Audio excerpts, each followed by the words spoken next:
We would like to resolve it on terms that are fair, that are equitable, that do justice to our claims, and that is something which we have mutually agreed. We cannot resolve it by having one country say that this is the solution and for us to accept it.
It is a very complicated issue. It is a very complicated issue because where land is concerned and boundaries are concerned, these are issues of strong sentiment. They may have a strategic value also.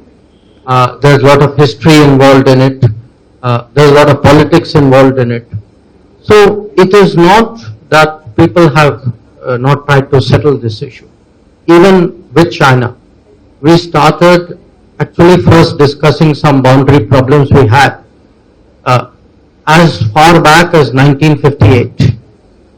So, just think to yourself, it is almost more than 60 years since we've been discussing the boundary.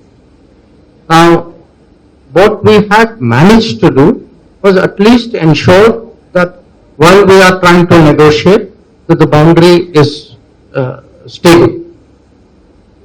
Unfortunately, 2 years ago, for reasons which the Chinese have never convincingly explained to us, they tried to change the status quo along the border unilaterally by themselves, and we could not accept that.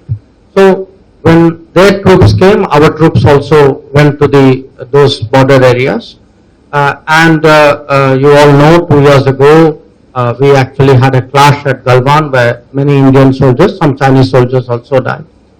So it is today become much more difficult to resolve.